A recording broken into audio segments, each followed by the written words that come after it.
Let's go ahead and jump into our forecast, starting off with our radar and just watching some more redevelopment of our showers and actually a couple storms off to our west. Now, we were kind of in that break of the system. We had some morning showers, some really early morning showers that came through right around 3 o'clock and 4 o'clock in the morning. Then another round that came through right around 7 o'clock. And this is going to be our third and final round of showers and storms for the day. We can see the leading edge is just moving through our western portion of our viewing area, and then that cold front is actually going to be draped from Chicago all the way down to Peoria, Illinois there, and that'll be moving over within the next few hours or so. Here's our afternoon forecast today. Temperatures are not going to be all that bad, actually warming up into the lower 70s for most portions of Michiana. We just got to watch for those hit and miss rain showers, and thankfully the rain chances for the rest of today, it's not going to be 100%. It's going to be fairly spotty, so we're not going to be watching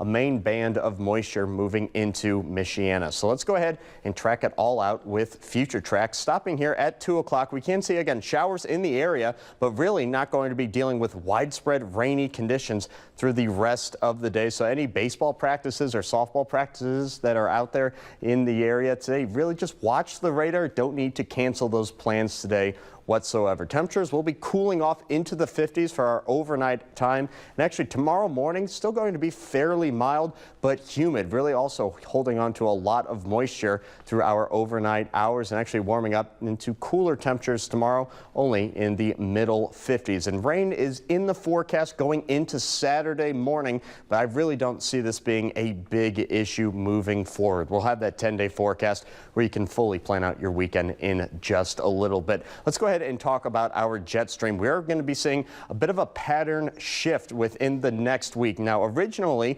yesterday and the day before, for that matter, we had multiple days in the 80s forecasted, but unfortunately, it's looking like it's going to be a little cooler. So let's go ahead and talk about exactly why that is. We can see with our jet stream that this area of low pressure is actually going to be separated from the overall flow of the jet stream. We call this a closed low, and it's actually going to be situated right over Indiana. What this is going to do is going to allow for cooler temperatures because we're going to be seeing some light rain chances and also cloud cover, which is going to block out a lot of warmth from the sun. Thankfully, not going to be hanging around forever, as it will actually eject to the east and will just start to warm up. There's another ridge of high pressure, just meaning warmer weather that'll be moving in just a little bit. Here's a look at that 10-day forecast. You can finally look at your weekend forecast. 58 degrees on Saturday. Sunday, warming up to a high temperature of 63 degrees, almost to 70 on Monday.